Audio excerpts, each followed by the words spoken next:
All right, so with our beautiful Miss W, I want to see if we can work a little bit with some loose leash walking. Such a smart girl. This is looking really pretty, nice. So if let's say again, she is doing pretty well with her loose leash walking in and around the home. I know at times you had said that she sometimes will put the brakes on. So if your puppies are either slowing down or speeding up or really pausing on walks, remember that for them, they see their whole world through their sense of smell. So unlike us where we use our eyes primarily, a lot of times what can happen with puppies or even adult dogs is that as they're entering from one space to another, be it in the yard or into other neighborhoods, there's going to be different chemical compositions of odors. So for some puppies, certain odors are so brand new or so exciting or so stressful that you may lose them throughout the walk due to those different distractions. So I would almost view it like a puzzle where you're slowly building comfort range and adding puzzle pieces to the full picture, but you may start off with your loose leash walking and exposure to the environment with, let's say, the first few houses in your neighborhood. If you don't have a safe place to practice on your walkway or roadway or whatever, it may not be a bad option to practice, obviously, in the home and in your yard, and then be able to drive to a either open environment, be it right now, parking lots would probably be okay, like where there isn't much action going on. So like over by the mall is kind of quiet. Good job, cutie. But you may find another great option would be to like an open field. Some of the places that I like to go practice in is sometimes Fournier Park in Leominster has some open areas where there's like fields sort of up on hills. And then there's also like a bit of a trail, like a little walking path around all of the playground and the sports zones, because they have softball fields and they also have the football field there. So, but the nice thing, good job, cutie, about working in that environment is that you could come in and out of the zones that might be more distracting, more difficult, and then stick to one little section and work there while watching things happen around you. So a lot of times it can be actually more beneficial to do little road trips and practice watching things in that environment from a safe bubble. Because a lot of times if your puppy is becoming overstimulated or overtired, the sessions or the exposures could be too long. And then it might lead to fatigue or anxiety, or sometimes getting so overtired they become a little bit rowdier. So if you're finding your puppy is sometimes grabbing for gear or putting the brakes on or becoming excessively pulley, those are typically the signs that your puppy is not coping well. It can also be that your puppy doesn't understand what loose leash walking is in general. And then since we haven't generalized that skill in softer venues, going right into the real world scenario might be too challenging. So right now she's ready. Nice job, cutie. She's doing a couple little find it's off on the side here, but then she wasn't sure where they went. Ready? So with this loose leash walking, I would recommend to start having her walk, take a few steps, and then feed. In the beginning, we did use the food to lure her. So you might even have the food really close, almost like a magnet, and keep her interested by having the food available.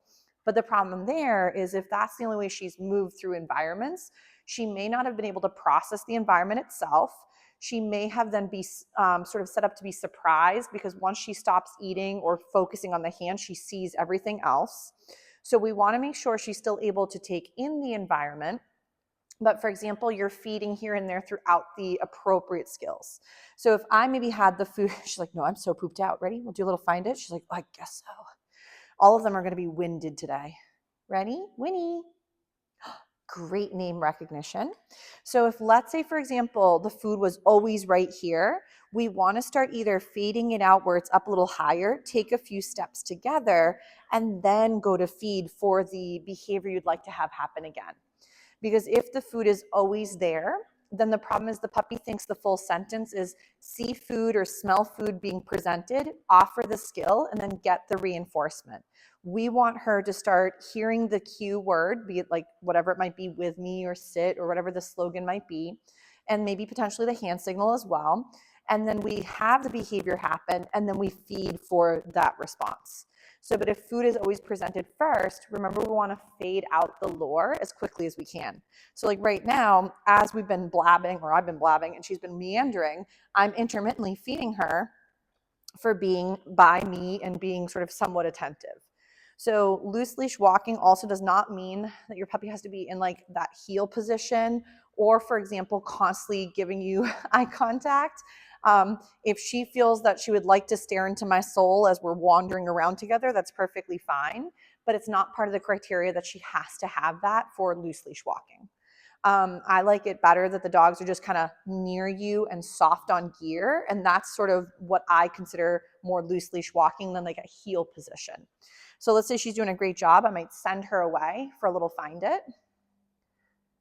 Nice. And I just might start meandering and see if she comes back to finding my side.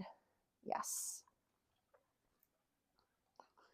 I'm just ripping up. These little triangle shapes are kind of nice. I can make like 4 to 6 little pieces out of these guys, which is great. Nice. So when practicing, if you're not getting this type of engagement from one bubble to another, you may need to create first a little bit more of a foundation where every time you practice, it has been this comfortable for her, if that makes sense. So if like sometimes you practice and you have food, and sometimes you practice and you don't, and sometimes you practice and the environment's really hard and you're not really getting any response from her, then that's a lot of confusion from her end, because those 3 different moments that were loose leash walking, only one of them made sense. So be careful that when we're practicing, we're not adding more fuel to the confusion aspect of things, and that we're maybe, for example, creating the same expectations. So the skills are always done the same way, but the environment might change later. Ready? Smart girl. Because if we're adding too many of those factors all at once, it's so difficult that her ability to kind of learn the skill isn't really there, because she's so overwhelmed or flustered by everything else that could be either very exciting or a little bit overwhelming. Yes. Nice job, cutie. So smart. So we might even slow down. Sit. Yes. Nice. She's like, hold up. So exhausted. Ready? Let's go. So, and you guys may want to call it again with me. Let's go. If you want to call it heel, you can. Whatever you'd prefer. But I'd start practicing. Maybe you slow it down. See if the puppy slows with you. Yes. And I'm just feeding her for being near me. So I don't care if she sits or downs right now when we go to stop. I mostly just want her to almost play Simon Says, like wherever I might go, I want to see if she starts to hone in on me. Yes. So I might sometimes extend the gait. I might sometimes slow it down, see if she's kind of honing in on me. Yes. So almost like Simon Says, like where she follows my gait, or she slows down and stops when I stop too. Chewing is still optional. She's like, lady, how many loop-de-loops are we going to do? She's pooped out. It's so much hard work. Yes. So then we might slow it down. She's like, I can't go that slow without stopping. Nice job.